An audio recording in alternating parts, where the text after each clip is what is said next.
여러분의 투자 활력소 주식오락관 2부로 문이 열렸습니다. 저는 진행의 이유진입니다. 오늘 바깥에는 내내 비가 내렸지만 시장에는 어제 이어 오늘까지도 화창한 날씨가 이어졌습니다. 먹구름이 걷히고 불확실성이라는 먹구름이 걷히고 또 계속해서 좀 안도감을 가져가는 시장의 분위기 이어졌는데요. 코스피 시총 상위단에서 AI 훈풍을 타고 SK하이닉스 강한 반등세 좀 확인할 수 있었고 여기에 현대기아차, 또 네카오까지 합세를 하면서 지수 상승 견인을 했습니다. 코스닥에서는 에코프로 형제들은 쉬어갔는데 제약바이오 그리고 엔터 쪽에서 좀 힘을 실어주는 모습 확인되면서 코스피와 함께 또 지수 상승 동반으로 흐름 가져갔습니다. 이렇게 좀 당장은 잭슨홀 미팅 같은 시장에 큰 변동을 줄 만한 이렇다 할 이벤트는 없다곤 하지만 이번 주에 주요 고용 지표와 물가 지표 같은 그런 주요 지표 발표가 또 있기 때문에 2주 뒤에 또 9월에 FOMC 발표에는 또 어떤 영향을 끼치게 될지 또 시장에 다시 또 출렁임을 줄 수 있기 때문에 그만큼 방향성을 제대로 잡고 여러분들이 또 중심을 잡아갈 필요가 있다는 부분 좀 체크를 해보셔야 될 텐데요. 그런 와중에도 시장이 계속해서 테마성, 섹터별 장세는 이어갔습니다. 오늘은 국내 연구진이 양자 컴퓨터에서 활용할 수 있는 새로운 양자 상태를 세계 최초로 발견했다는 소식 좀 전해지면서 양자 암호 관련주가 또 테마장 주인공으로 움직였고 그렇게 좀 테마성 종목들 계속 움직이는데 역시 테마성이기 때문에 이 양자 암호는 또 흐름 계속 챙겨보실 필요가 있겠고요.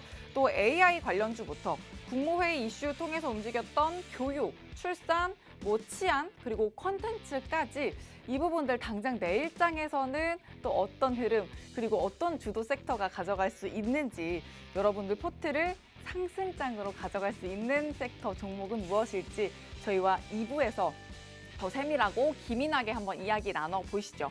2부에서도 이주호 전문가님과 함께 시장 이야기 풀어볼 텐데요. 박스권 장세가 좀 계속 예측이 되고 있죠. 그런 시장인데 여러분의 종목 고민을 직접 덜어드릴 수 있는 실시간 고민 상담 시간도 준비가 돼 있습니다. 그런 만큼 더 도움이 될 수 있는 2부 순서가 준비돼 있으니까 채널 고정 꼭 해주시길 바랍니다. 자, 그럼 전문가님과 함께 하셨을 때 가져가실 수 있는 수익률도 한번 확인을 해보시죠. 우진부터 TSI, HPSP, 주성엔지니어링, TFE, JW 중해제약, VT, 제이시스 메디칼, 포스코 DX, 드림 시큐리티 모두 전문가님이 공략을 해주신 상위 종목입니다. 정말 탄력적인 흐름 가져가고 있는데 단기간에 챙겨주신 종목들 이 수익률이라는 점도 한 화면으로 확인해 보실 수가 있고요. 반도체부터 2차 전지 또 바이오까지 전문가님과 함께 하신다면 또 골고루 섹터들을 챙겨갈 수 있다는 점도 확인이 되니까 전문가님과 모든 전략들, 시장 전략도 편안하게 또 안정적으로 챙겨보시길 바랍니다. 또 이런 수익을 가져가실 수 있는 필살기 섹터와 종목 오늘도 준비가 돼 있다는 점 기억하시고 전문가님과 또 그런 타점 전략도 세세하게 챙겨가실 수 있도록 장중에도 실시간 소통 놓치지 마시길 바랍니다. 자, 그러면 또 저희가 준비한 풍성한 시장 이야기 지금부터 풀어보시죠. 주식오락관 2부 힘차게 시작합니다.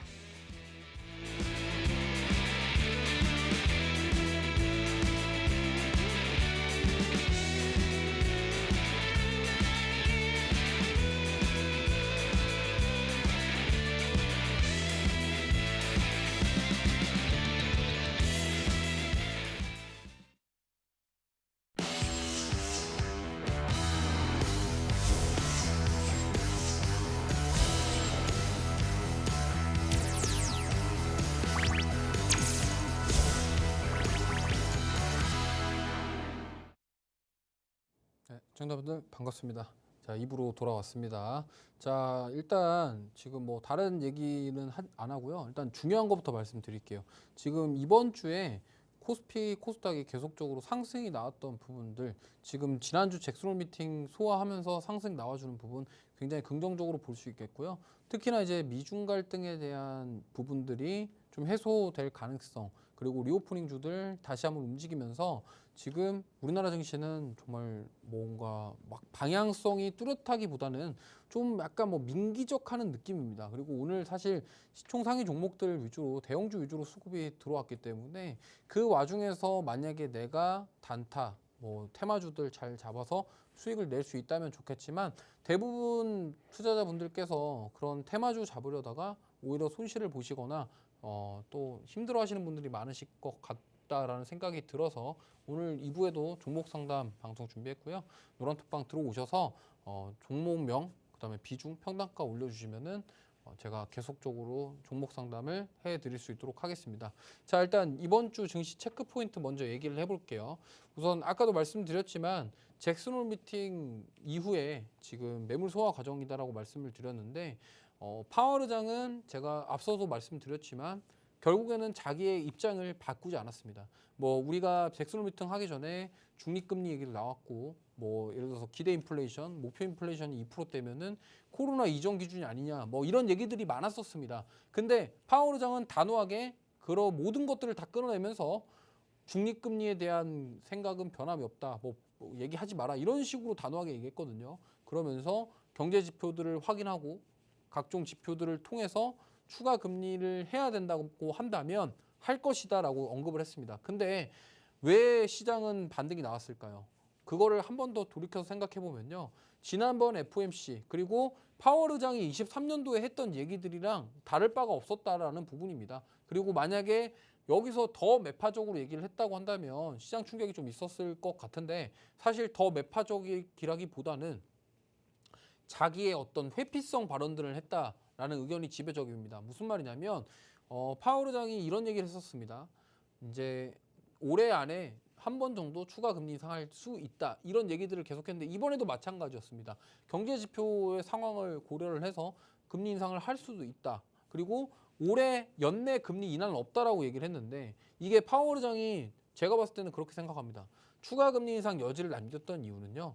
이게 만약에 여기서 금리 인상 기조를 종료하겠다라고 선언을 해버리면 진짜로 나중에 금리 인상을 또 해버리면 이게 말이 달라져 버리잖아요. 그거를 회피성으로 하기 위한 그런 언급이 아니냐. 시장 참여자들은 그렇게 받아들였고 반등이 나오지 않았나 이렇게 좀 생각을 하고 있습니다.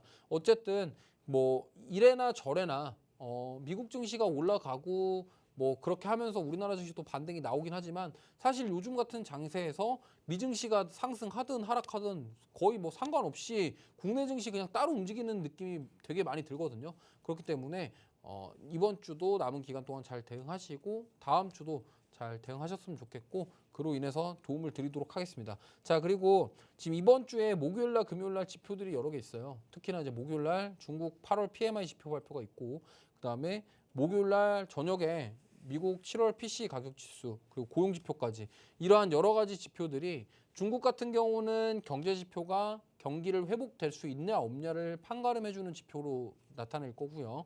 미국 같은 경우는 PCE 가격 지수는 대표적인 인플레이션 지표고 그리고 고용 지표 같은 경우도 어쨌든 인플레이션과 관련된 부분 그리고 경기에 대한 부분들 여러 가지 확인하면서 그러면은 이 경제 지표들이 파월의 의장의 말을 신뢰성을 높여줄 수 있냐 없냐 이 부분에 맞춰서 움직일 가능성이 높기 때문에 그 점을 꼭 참고하셨으면 좋겠습니다.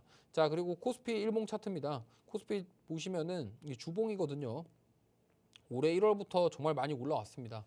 근데 좀 아쉬웠던 부분은 여기 20일 이평선을 좀 이탈하면서 좀 하방 이탈 나왔는데 결국에 좀 말아 올려줬거든요.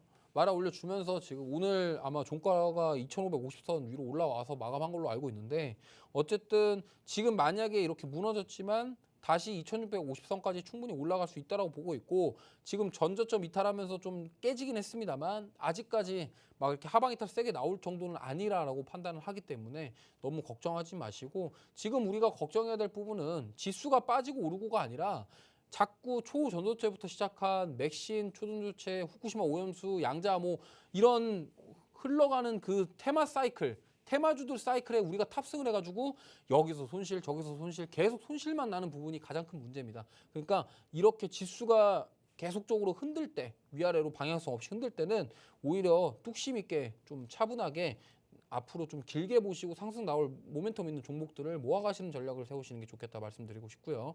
코스닥 같은 경우는 상황이 조금 다릅니다. 코스피보다는 좀 강한 모습 보이고 있고요. 아무래도 뺄 때 좀 세게 뺐는데 세게 뺐던 만큼 그만큼 또 세게 올라오는 게 또 코스닥의 묘미가 아닌가 싶습니다. 그리고 2차 전지 위주의 대부분의 종목들이 좀 끌어올려주고 있고요. 오늘 특히나 이제 뭐 엔터주, 바이오주들이 좀 올려줬다 이렇게 볼 수 있겠습니다.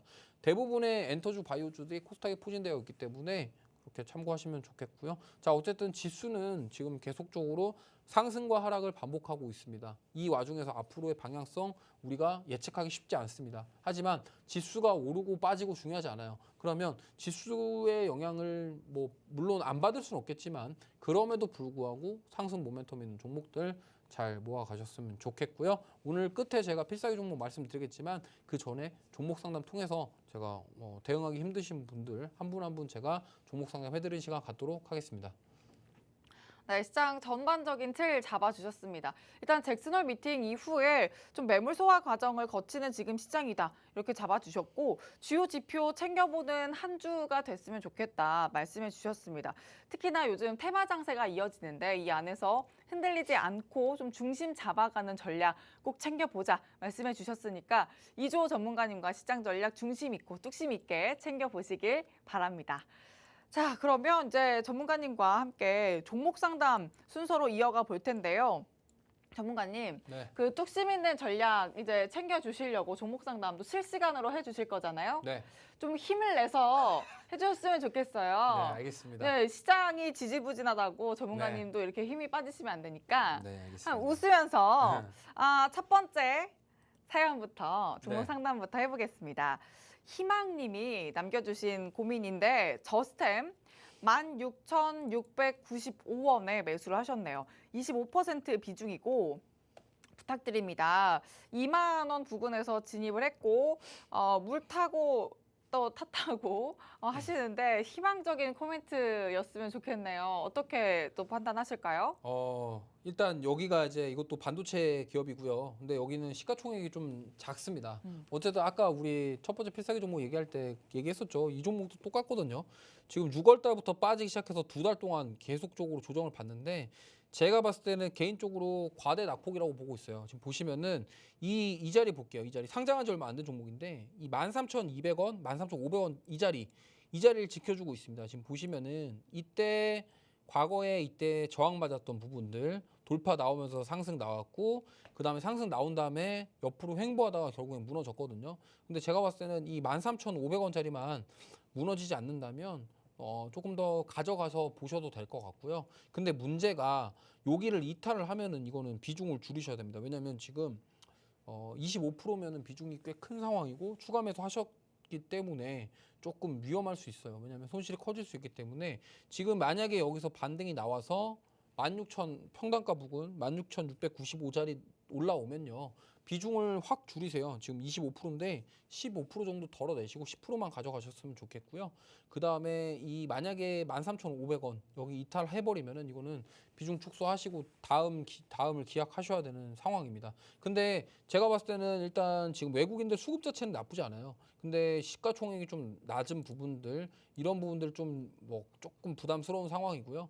실적에 대한 부분들은 뭐 나쁘지 않습니다. 실적 자체가 나쁜 기업은 아니고 이 기업이 사실 뭐 여기가 원래 반도체 웨이퍼 이송 관련 기업인데 2차 전지 사업한다, 뭔 사업한다 그러면서 주가 많이 떴어요. 그러니까 그 뜬 부분이 지금 그대로 돌아왔습니다. 오르기 전까지 돌아왔고 아까 제가 말씀드렸던 필살기 종목들 두 개와 비슷한 상황이라고 보시면 돼요. 저는 개인적으로는 되돌림이 나올 것인데 근데 우리가 마지노선은 잡았으면 좋겠습니다. 13,500원에서 400원 사이 여기 이탈할 경우에는 비중 축소가 필요하고요. 만약에 반등이 나와서 평단가 부근 가면은 비중 지금 25% 중에 15%는 덜어내시고 10% 정도를 가져가시는 전략 세워보시면 좋을 것 같습니다.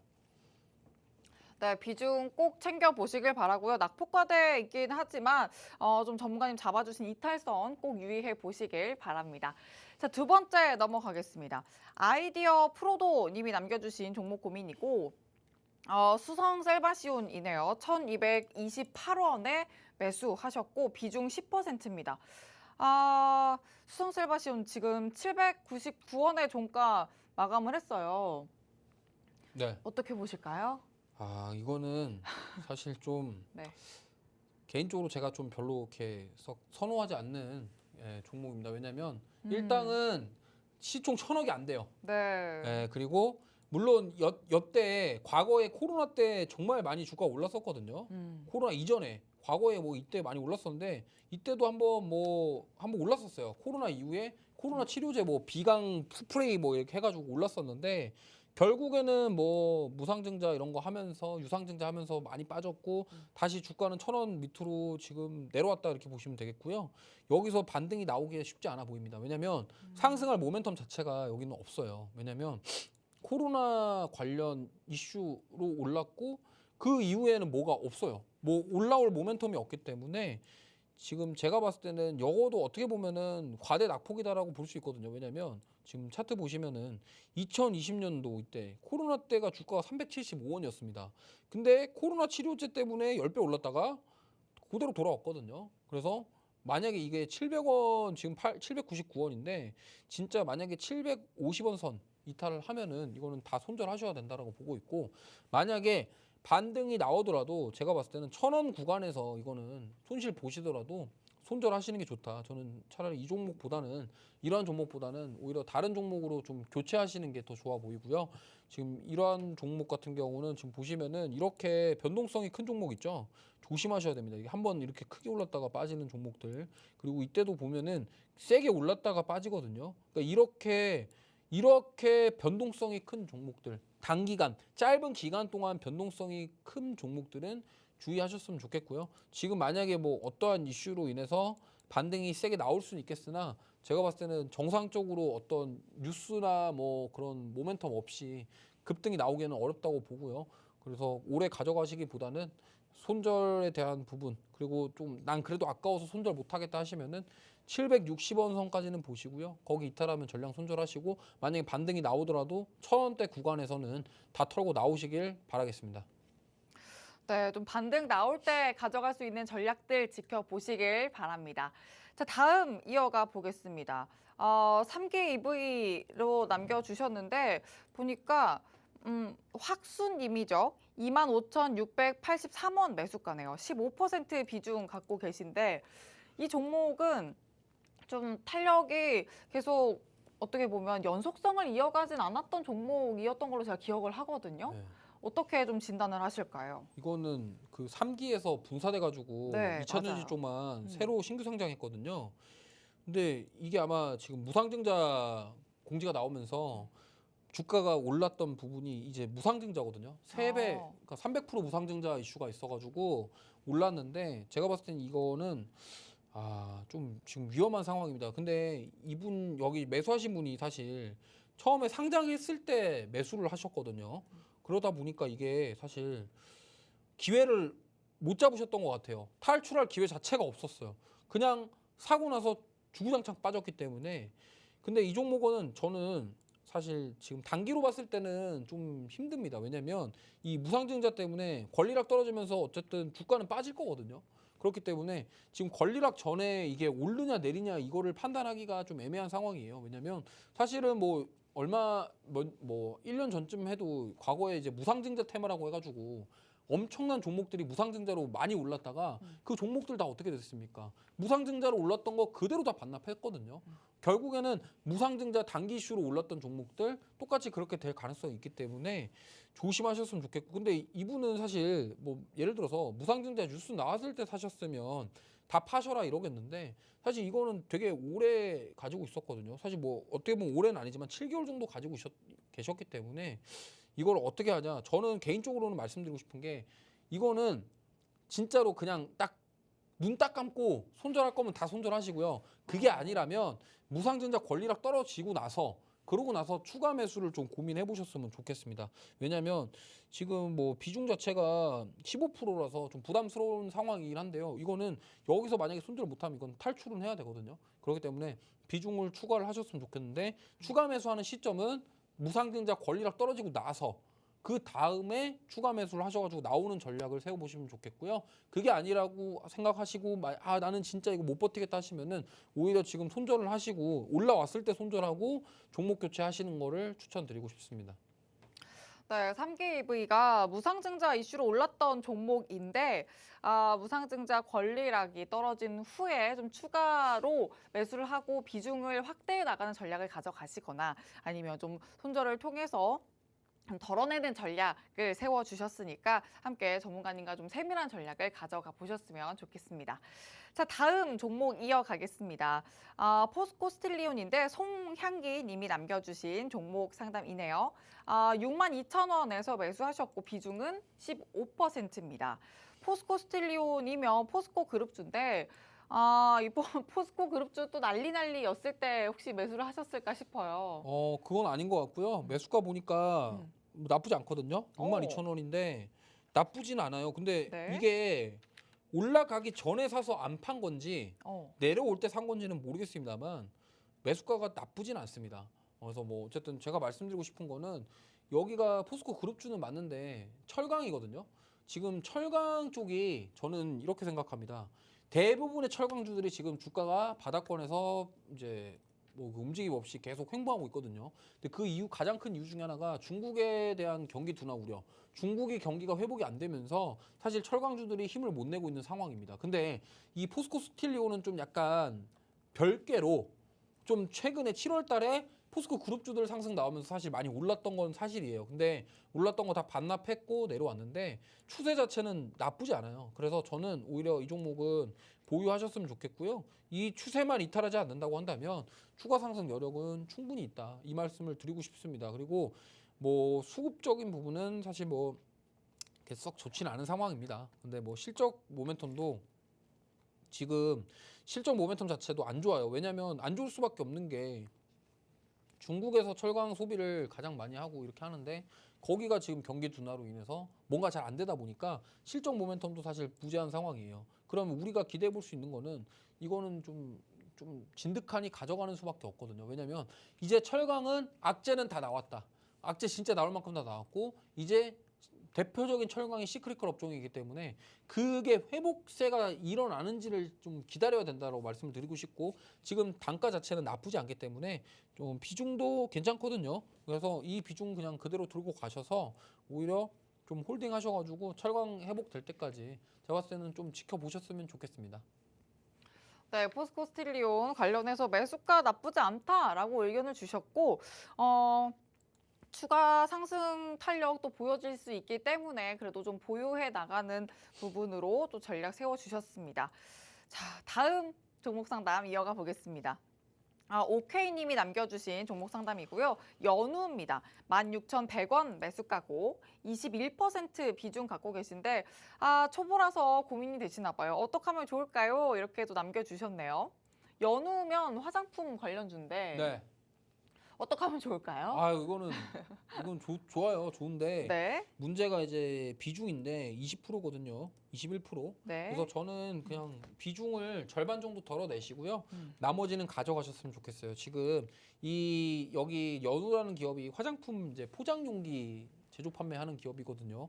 근데 역시나 지금 화장품주들이 요즘에 잘 나가는 이유 중에 하나가 지금 뭐 이런 경기 이런 거보다 중국 관광객에 대한 부분이거든요. 그러니까 화장품주들이 지금 올라가는 이유가 크게 두 가지가 있습니다. 일단 우리나라에 그 중국 유커들이 오는 거, 거기 와서 우리나라 오프라인 매장에 그들이 가서 화장품을 많이 구매를 한다는 점. 그러면 그 화장품 오프라인 매장에다가 나와 있는 그 화장품들에 대한 실적에 대한 개선세. 이게 첫 번째고요. 두 번째 지금 ODM이랑 OEM 관련 화장품 기업들, 특히 코스맥스 같은 기업들이 잘 나가는 이유는 뭐 중국에서 지금 그런 활동이 있대요. 자기 나라 물품, 그러니까 애국을 한다라는 거죠. 우리나라도 우리나라 물품 사용합시다 뭐 이런 운동처럼 중국도 지금 경기가 안 좋다 보니까 수출 뭐 외국 거 쓰지 말고 우리나라 거 자브랜드를 쓰자 해가지고 중국에서 지금 뭐 올리브영이라든가 시코르 같은 그런 게 우후죽순 생겨나고 있다고 합니다.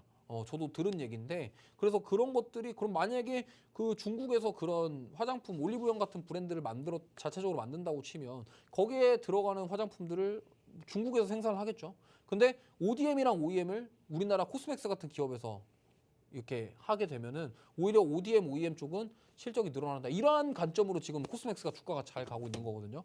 그러다 보니까 이 연호 같은 경우도 지금 그로 인한 이익을 충분히 볼 수 있는 기업이고 지금 뭐 매수가 자체도 괜찮아요. 괜찮으시고 어제 갭상승한 이후에 오늘 안 빠지고 지켜줬다. 그런데 비중이 21%다 보니까 내일 만약에 장 열려서 보시고 좀 만약에 올라오게 되면은 비중을 반 정도 덜어내시고 10% 정도 비중 가지고 보셨으면 좋겠어요. 저는 제가 봤을 때 개인적으로 2만 1,000원까지는 올라올 수 있을 것 같거든요. 그러니까 비중을 덜어내시고 나머지 비중을 가지고 더 지켜보시는 전략 세워보시길 바라겠습니다. 네, 비중 조절 의견 주셨으니까 참고하시면서 또 전략 세워 나가시면 좋겠습니다. 아, 전문가님, 그 제조사는 그래도 전망이 나쁘지 않겠다 말씀해 주셨는데 네. 그러면 화장품 관련주 중에 제조사 외에는 전망 어떻게 보세요? 왜냐면 또 중국 소비 관련주 괜찮다가 거의 뭐 얘도 테마성이었나 결국에? 이런 생각이 들 정도로 오늘은 또 잠잠하거든요. 그게 왜 그러냐면 사실 그러니까 이렇게 생각하시면 돼요. 한국콜마랑 코스맥스가 강했던 이유는 결국에는 그 ODM, OEM으로 인한 실적 모멘텀이에요.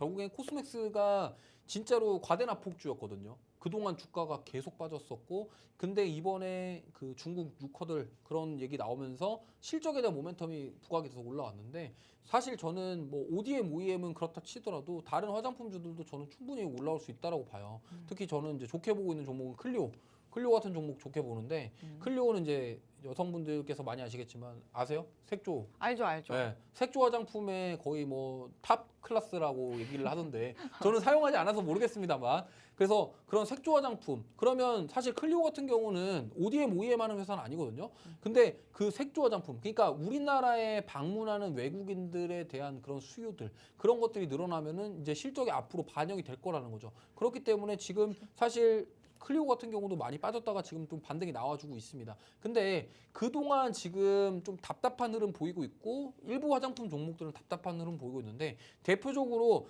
그 못 가는 종목들 아모레퍼시픽 같은 경우는 중국향 매출이 크기 때문에 못 가요. 그러니까 그런 업종별로 그런 차등이 있기 때문에 그런 것들을 꼭 체크를 하셨으면 좋겠고 뭐 대부분 궁금하실 거잖아요. 그럼 도대체 아모레퍼시픽 왜 못 가요? 중국 매출이 비중이 크다 보니까 그럼 지금 중국은 뭐예요? 아까도 제가 말씀드렸지만 자기 나라 거 쓰자라고 하고 경기 둔화 이슈가 있는데 그러면은 아모레퍼시픽 주가 가기 힘들겠죠. 그러다 보니까 오히려 코스맥스랑 그 한국콜마는 중국뿐만이 아니라 다른 미국이라던가 유럽이라던가 이런 데도 OEM 사업을 하기 때문에 오히려 그런 것들 모멘텀을 받았다라고 볼 수 있겠고요.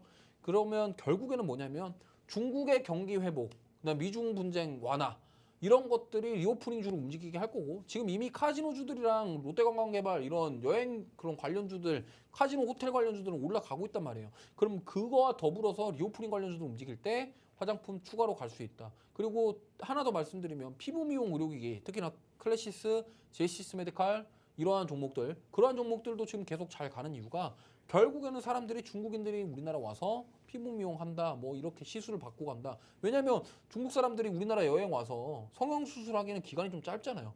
그러다 보니까 그런 수술이 아닌 시술 위주로 가다 보니 그럼 화장품, 피부 미용, 의료기기 이런 것들에 대한 수혜가 지금 계속되고 있는 거고 그로 인한 상승 모멘텀이 나오고 있다. 이 정도로 알고 계시면 좋겠습니다. 네, 연후 상담해 주시면서 화장품 관련주 전망도 말씀해 주셨습니다. 실적적인 측면에 좀 포인트를 두고 지켜봐 주시면 될 것 같고요. 자, 이제 아쉽지만 마지막 종목 상담 가보겠습니다. 누보고요. 팅커벨 님이 남겨주셨네요. 2,890원 매수가 40% 비중인데 진단 부탁드린다고 남겨주셨어요. 진단 필요할 것 같아요. 진단 부탁드려요. 2890 40%요? 네. 네, 와 이거는 일단 비료인데 네, 맞습니다. 비료죠. 비료 변동성이 또 워낙 네, 강한 아니, 그러니까 이게 쪽이어가지고. 비료 사료 이런 쪽이 좀 변동성이 굉장히 큽니다. 그쵸. 뭐 대표적인 게 한일 사료 막 이런 것들. 근데 이게 좀 지금 어떻게 보면 이쪽이 안 좋아요. 왜냐면 뭐 사실 뭐 그렇게 생각하실 수 있습니다. 우크라이나 재건이 되면서 뭐 그리고 거기에 뭐좀 곡물이나 가격이 오를 수 있으니까 위쪽이 수혜를 받지 않겠냐 이렇게 많이들 생각하실 수 있는데 사실 뭐 그렇습니다. 이게 어떻게 보면은 뭐 사실 비료 사료가 가기 위해서는 비료 사료 과거에 랠리 나왔을 때 계속 뉴스가 뭐 세계 식량난부터 시작해서 곡물 가격 오른다 이런 얘기들이 계속 나와야 되는데 지금 꼭 그렇지가 않거든요. 그러니까 뭐 뉴스는 한 번씩 때리긴 하는데 보시면 차트 보시면요. 이 4월 달에도 한 번 올랐고 5월 달에도 올랐고 올렸다 뺐다 올렸다 뺐다가 7월 달에 올렸다가 또 빠졌단 말이에요. 그러니까 이렇게 변동성이 단기간에 너무 크기 때문에 이런 것들은 짧게 대응을 하셔야 된다. 이 말씀을 좀 드리고 싶고요. 지금 사실 어떻게 보면은 이평선들 다 깨지고 지금 거의 뭐 하락하기 직전인 상황입니다. 그러다 보니까 가장 중요한 거는 이 비중이 너무 커요. 비중이 너무 크기 때문에 이 큰 비중을 어떻게 정리하실지가 중요합니다. 그래서 지금 제가 봤을 때는요. 이 좀 약간 아픈 손가락이 되실 수 있는데 1940원, 1950원 구간을 이탈을 하게 되면요. 이거는 비중을 확 줄이셔야 됩니다. 그리고 나중에 비료 사료 랠리 나올 때 그때 추가 매수해서 탈출하시는 전략 세워야 될 것 같고요. 그게 아니라면 이거는 제가 봤을 때는 오히려 종목 교체가 답일 수도 있는 게 지금 여기서 상승할 모멘텀이 딱히 없습니다. 현재는 없어요. 그렇다고 뭐 이제 다시금 뭐 러시아 우크라이나 전쟁이 또 나가지고 추가 전쟁이 나서 거기가 이렇게 막 또 뭐 곡물에 대한 우려가 나와야 되냐 이런 것도 지금 분위기가 그렇지 않거든요. 그러다 보니까 지금 여기서 만약에 상승 랠리가 나오겠냐 좀 어렵다라고 봅니다. 물론 이때 러시아 우크라이나 전쟁 처음 났을 때 보세요. 이때 정말 세게 상승 나왔다가 다 뺐다가 진짜로 많이 빠졌죠. 완전 저점 깨면서 이탈 나왔다가 지금 이게 들어 올렸다가 이게 마지막 되돌림이었을 수도 있거든요. 그렇기 때문에 이 되돌림 때 수익 내고 나오는 게 아닌 이상 지금 사실상 여기서 한 번 더 되돌림 나오기는 쉽지 않다 이렇게 생각을 하고 있고요. 그러면 현실적인 방법은 1940원 이탈을 할 경우에 비중을 많이 줄이셔야 될 것 같고요. 만약에 반등이 나오면 제가 봤을 때는 2,400원 구간, 2,500원 구간에서 좀 확 덜어내셔서 좀 손실 보시더라도 좀 빠져나오시는 게 좋겠다 이렇게 말씀드리고 싶습니다. 네, 누보 짧게 대응이 필요하다 말씀을 해주시면서 일단은 이 40%의 비중 조절이 시급하다는 의견 말씀해 주셨는데 전문가님과 함께 좀 전략을 더 모아갈 수 있도록 노란톡방 안에서 장중 전략을 챙겨보시면 좋겠고요. 좀 아쉽지만 시간 관계상 오늘 종목 상담은 여기서 마치겠습니다. 언제든지 노란톡방 안에서 함께 하시면 또 전문가님이 종목 고민 들어주실 테니까 전문가님과 전략 챙겨보시길 바랍니다. 자, 그럼 다음 순서 이어가 보겠습니다. 여러분이 또 이렇게 종목 고민 나눠 주신 것처럼 요즘 장세 워낙이나 또 테마 장세로 이어가는 만큼 중심을 잡아가기 좀처럼 쉽지 않은 장세가 이어지고 있는데 그 안에서 전문가님이 중심을 잡아가기 탁월한 공략 섹터 오늘 준비를 해주셨습니다. 첫 번째 공략 섹터로 반도체 이야기를 나눠봐야 될 텐데 전문가님 네. 반도체 이야기 풀어주시죠. 네, 일단 뭐 지금 제가 방송 나올 때마다 지금 반도체 얘기를 하는 이유는 딱 하나입니다. 무슨 말이냐면 작년 제가 12월부터였죠. 그때부터 반도체 말씀을 드렸는데 결국엔 우리나라 증시가 그러니까 쉽게 좀 생각을 해볼게요. 원래 뭐 이렇게까지 좀 단적인 예를 들면서 말씀을 안 드리려고 했는데 우리나라 시총 대부분의 종목들, 시총 상위에 있는 대부분의 종목들이 다 반도체입니다. 그러니까 우리나라는 반도체로 경제 성장을 이뤘던 나라이기도 하고요. 대부분의 코스피 코스닥에 상장되어 있는 종목 대부분이 다 반도체입니다. 그러면 결국에는 삼성전자, SK하이닉스가 올라가야 코스피가 올라가겠죠. 그리고 그 외에 대부분 시총 1조가 넘는 대부분의 종목들이 거의 다 반도체예요. 물론 2차 전지 종목들이 최근에 많이 생겨났습니다만 대부분 우리나라 지수를 견인하는 게 반도체입니다. 그러면 자, 제가 말씀드렸죠. 올해 작년 말 그러니까 코스피가 2100까지 떨어졌었어요. 그때 제가 반도체를 사라고 말씀드렸던 이유는 어떻게든 그렇게 급락이 나오고 사실 작년 잭슨홀 미팅 이후에 진짜 작년 8월부터 9월에 정말 많이 빠졌거든요. 국내 증시. 그러면서 연말까지 계속 빠지다가 올해 1월부터 반등 나오기 시작했는데 저는 그래서 되돌림이 나올 것이다라고 생각을 했고요. 그러다 보니까 반도체를 외쳤는데 지금도 마찬가지입니다. 결국에는 왜냐하면 지금 반도체 주를 왜 보셔야 되냐면 이 1분기 때, 2분기 때 올라왔던 반도체 종목 가만히 보시면 자 1분기 때 올라왔던 반도체 종목 딱히 없었습니다. 그냥 몇 개 없었어요. 근데 1분기 때는 누가 해먹었냐면 AI 관련주들이 해먹었단 말이에요. 그리고 2차 전지 관련주, 로봇주들이 했어요. 근데 2차 전지 관련주, 로봇주들 하고 나서 이제 2분기부터 반도체가 갑자기 랠리 나오기 시작해서 그때 한미반도체가 4월 달에 14,000원, 13,000원이었는데 그게 지금 그렇게 올랐던 거고요.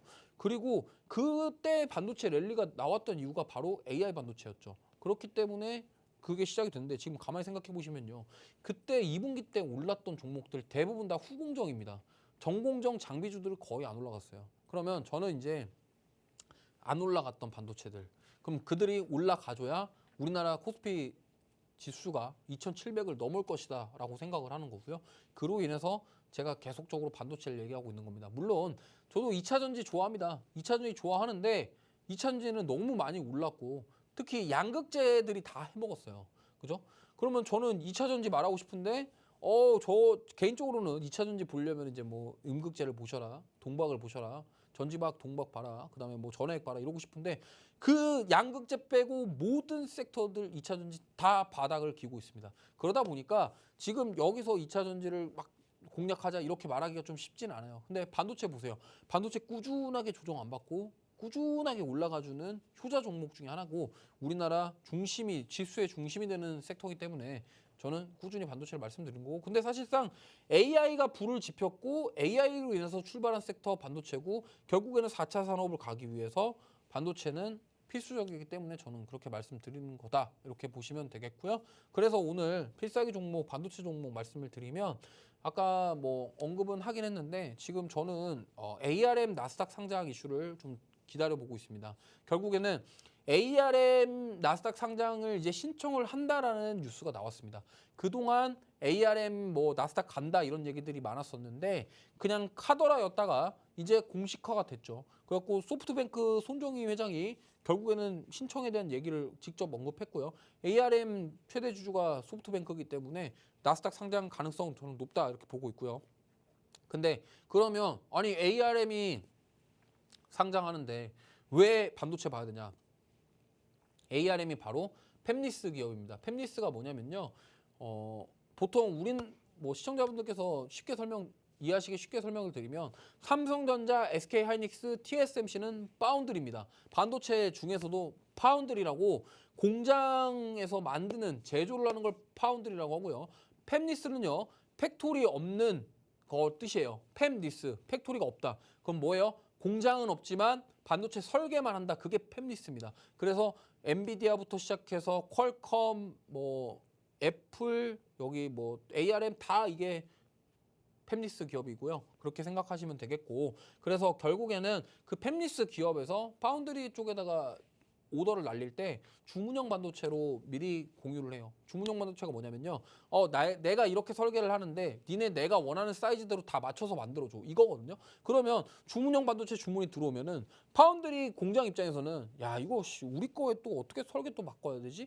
이렇게 고민을 한단 말이에요. 그래서 그 디자인 하우스가 중간에서 그런 팹리스 기업의 설계 도면을 가지고 파운드를 사용할 수 있게 바꿔주는 역할을 수행하게 됩니다. 그게 이제 디자인하우스 기업이고요. 이 필살기 종목에 나와 있는 이 종목은 삼성전자랑 ARM 파트너사고 삼성전자 DSP 파트너입니다. 그리고 ARM 나스닥 상장 시 수혜 가능성이 높고 그다음에 저는 지금 뭐 당장 ARM이 나스닥 상장하는 게 아니기 때문에 분할 매수 관점으로 접근해서 나중에 시세 나올 때 그때 팔면 좋겠다라고 해서 지금부터 모아가시는 전략 세워보셨으면 좋겠고요. 차트 보시면 이렇게 생겼습니다. 상승 랠리가 한 2번 정도 나왔었거든요. 사실 뭐 이때도 한번 상승 나왔고 조정받고 다시 상승 나왔고 지금 또 조정받았는데 사실 저점을 지금 조금씩 낮추고 있습니다만 아직까지 추세가 무너졌다라고 판단하기엔 조금 이르다 이렇게 봤을 때 트레이딩 관점으로 접근을 해서 지금 7월 말부터 8월 달 한 달 내내 빠졌고 이 빠진 것에 대한 되돌림이 나올 것이다 그런 측면에서 접근했을 때 우리가 지금부터 모아가서 반발 매수 세게 나올 때 그때 팔고 나오면 된다 이러한 관점으로 전략을 세워서 접근할 예정이니까 참고해 주시고요. 그 다음에 수급 자체는 뭐 그렇게 썩 좋지는 않습니다. 수급은 별로 좋지는 않은데 지금 뭐 사실 외국인들 뭐 계속 샀다 팔았다 하고 있는데 여기서 만약에 이제 외국인들이랑 기관이 조금씩 담아주기 시작한다고 한다면 저는 뭐 본격적으로 되돌림 한번 나와보지 않을까 이렇게 판단하고 있기 때문에 참고하셔서 공략하셨으면 좋겠고요. 이 종목 같은 경우는 사실 뭐 실적 모멘텀보다는 사실 나스닥 ARM 상장 이슈가 조금 주라고 생각하시면 될 것 같고요. 실적 모멘텀은 좀 약간 딸리지만 그래도 앞으로의 사업성에 대한 부분들, 성장 가능성들을 봤을 때 우리가 지금 과대 낙폭으로 인한 되돌림 나올 과대 낙폭주로 공략해볼 만하다. 이렇게 말씀드리고 싶습니다. 네, 공략 섹터 반도체 말씀해 주시면서 필살기 종목까지 또 이어서 소개를 해 주셨는데 삼성전자와 ARM 파트너사라는 부분 좀 포인트로 잡아가시면서 ARM 모멘텀을 좀 전략 포인트로 챙겨보자 말씀해 주셨습니다. 차트상으로 상승 랠리 2번 정도 나왔고 또 ARM 모멘텀 통해서 추세 이어갈 수 있다라는 부분 말씀해 주셨는데요. 여기에서 또 반발 매수의 메리트 챙겨가면서 거기에서도 타점 전략 잘 챙겨간다면 수익 실현 해낼 수 있으니까 분할 매수를 하면서 좀 모아가는 전략 챙겨가시면 반도체 관련주 통해서 여러분의 수익 또 두둑히 챙겨가실 수 있겠습니다. 자, 그리고 제가 계속해서 말씀을 해드리지만 전문가님만큼 이 반도체 관련주를 잘 공략해 주시는 분 없습니다. 계속해서 반도체 눈독 들이고 이 분야에 관심이 있는 분이기 때문에 주요 수익을 내주신 종목들만 보셔도 HPSP, 주성엔지니어링, TFE 이 모두 뭐 반도체 관련주고 또 아까 종목 상담 해주실 때 잡아주셨던 화장품 관련주도 있네요. 제이시스 메디칼, VT 이렇게 전문가님 잡아주셨던 이 모든 종목들 이제 또 유망한 종목들도 함께 가져가실 수 있는 종목들 있으니까 전문가님과 이런 전략들 가져가시려면 장중 전략 너무나도 중요하죠. 매수매도 타점 전략 어떻게 챙겨가시느냐에 따라서 여러분이 담아가실 수 있는 수익률이 달라지기 때문에 실시간으로 가져가실 수 있는 방법 노란톡 오픈 채팅방 들어오시면 됩니다. 화면 하단 보시면 QR코드 있습니다. 휴대전화 기본 카메라 켜서 갖다 대기만 하시면 입장 링크 생성되고요. 노란톡 검색창에 주식 오락관 이주호 이렇게 검색을 통해서도 오픈 채팅방 들어오실 수 있습니다. 자, 이제 다음 공략 섹터 넘어가겠습니다. 두 번째는 컨텐츠죠. 정책 모멘텀 가져가는 컨텐츠인데 네. 아까 일부에서도 계속 말씀해 주셨지만 네. 참 이게 낙폭 과대가 그렇죠. 만만치가 않아요. 그런데도 그래도 이 정책 모멘텀은 네. 좀 힘이 꽤 좋잖아요. 맞습니다. 그래서 또 가져갈 수 있는 전략 포인트 네. 좀 잡아주시죠. 네, 일단 뭐 과대낙폭 오늘 컨셉은 과대낙폭주 공략입니다. 왜냐하면 뭐 주식 격언에 공포에 사라는 말이 있습니다. 진짜로 실제로 크게 수익 내신 분들 다 공포에 사셨던 분들이고요. 뭐 소위 이제 주식 오래 하셨던 분들 과거에 이제 리먼 브라더스 사태 때 그때 그렇게 빠질 때도 나는 산다 해가지고 사셨던 분들이 주식으로 많이들 보셨고 과거에 뭐 마찬가지입니다. 뭐 현대차 이런 종목도 사실 그런 리먼 브라더스 사태 이후에 결국에는 그때부터 나는 현대차는 갈 거라고 믿어 하고 좀 꿋꿋하게 가지고 계셨던 분들이 주식으로 그때 많이 버셨거든요. 결국에는 뭐냐면 그렇게 많이 빠질 때가 오히려 매수할 기회다.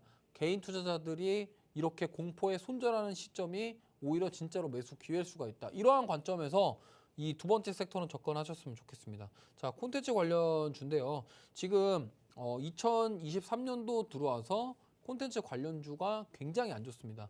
특히나 올해 한국 영화 딱 말씀드려요. 외국 영화 제외하고요. 우리 2023년에 개봉했던 한국 영화 중에 손익분기점을 넘긴 영화가 딱 두 편 있습니다. 하나는 범죄도시 3고요. 하나는 밀수라는 영화입니다. 그 두 개의 영화 제외하고는 한국 영화 중에 손익분기점을 넘긴 영화가 하나도 없다고 합니다. 그만큼 뭐냐면 영화를 보는 사람들도 많이 줄었다. 뭐 한국 영화를 보는 사람들이 많이 줄었는지 외국 영화를 보는 사람이 줄었는지 뭐 그것까지는 저도 거기에 대한 데이터가 없기 때문에 확실할 수는 없지만 어쨌든 영화 전반적으로 영화 보는 사람들이 많이 줄었다라고 인지할 수 있겠고요. 그 영향이 이제 OTT라던가 이러한 것 서비스 때문에 그럴 수도 있겠지만 어쨌든 지금 K 콘텐츠가 많이 안 좋다라고 생각을 하시면 되겠고요. 근데 그 와중에 이제 문체부에서 뉴스가 하나 나왔습니다. 24년도 예산을 편성했는데 6조 9,700억 가량 역대 최대 예산을 편성을 했고 그 중에 K 콘텐츠가 1조 7,700억 원이라고 합니다. 그리고 전년 대비 2배 증가 지원이고요. 그리고 여기서 하나 더 중요한 게 K 콘텐츠 전략 펀드 조성입니다. 보통 이렇게 전략 펀드 이런 거 조성을 하게 되면요. 패시브 자금, 그러니까 패시브 자금이 뭐냐면 기관 투자자들은 어떤 펀드가 만들어지면요. 일정 금액을 거기에 집어 넣어야 돼요. 투자를 해야 할 의무가 좀 있습니다. 그러다 보니까 그런 전략 펀드로 인해서 생기는 패시브 자금들, 그 패시브 자금들로 인해서 주식까지도 좋은 영향을 미칠 수 있다는 겁니다. 그 와중에 잘 보시면요. 콘텐츠 관련주들이 많이 빠졌고 많이 빠진 만큼 반발 매수 이러한 정부에서 뭔가 예산을 편성하고 정부에서 뭔가를 지원한다라는 뉴스가 나오면서 반등의 기회를 잡아줄 수 있는 그런 가능성이 있다. 이런 관점으로 접근하셨으면 좋겠고요. 자, 그래서 오늘 공략주는 두 번째 콘텐츠 관련 공략주 말씀드리면 일단 첫 번째 아까 말씀드렸던 영화 밀수입니다. 밀수 배급사로서요. 이 영화는 아까도 말씀드렸다시피 손익분기점을 달성을 했습니다. 원래 400만 이 손익분기점이라고 했는데 500만을 넘겼습니다. 500만을 넘겼고 결국에는 그 이상, 그러니까 손익분기점을 달성했다라는 거는 일단 적자는 안 봤다. 돈을 벌었다라는 거죠. 그러면 이게 하반기 실적, 그러니까 3, 4분기 실적에 편입이 될 겁니다. 그러면 그 실적에 대한 기대감이 있다라는 거죠. 그리고 아까도 말씀드렸지만 한국 영화 중에 범죄도시랑 이 밀수라는 영화 말고는 손익분기점 넘은 영화 없다고 말씀드렸고, 그리고 또 하나 더 자회사가 무빙이라는 드라마, 최근에 이제 조인성 씨와 류승룡 씨가 나오는 무빙이라는 드라마 제작사입니다. 그리고 지금 OTT 드라마 중에 이 무빙이라는 드라마가 1위를 달성을 했고요. 그래서 이 두 가지 모멘텀을 가지고 지금 최근에 주가가 좀 올라오고 있는데 저는 이렇게 생각합니다. 뭐 밀수 영화도 영화지만 무빙 드라마가 아직 끝나지 않았습니다. 내일도 새로운 편이 나오는데 뭐 드라마 추가 흥행 가능성이 충분히 있고요. 그리고 과거에도 뭐 우영우 관련주들 그렇게 많이 올랐던 것처럼 이렇게 무빙이 드라마가 끝나기 전에 막 해외 IP 수출 계약을 하거나 이런 뉴스들이 나오거나 이런 뭔가가 호재거리가 터진다고 한다면요. 저는 추가 시세가 충분히 나올 수 있다라고 보고 있고 최근에 외국인 기관 매수세가 유입되고 있는 그런 상황입니다. 차트 보시면요. 올해 들어와서 정말 많이 빠졌습니다. 9,420원까지 갔다가요. 작년 10월 달에 OTT 관련주들 올라갈 때에도 같이 올라갔어요. 그것도 올라갔다가 다시 조정받았고 지금 다시 되돌림 나오고 있는 상황입니다. 지금 수급 보시면요. 오늘 외국인 기관 양매수 들어왔고요. 최근에 외국인들이 계속 사주고 있고 기관들이 막 그렇게 크게 움직이진 않는데 일단 오늘 외국인 기관 쌍끌이 매수한 부분 좀 약간 의미가 있다라고 저는 보고 있습니다.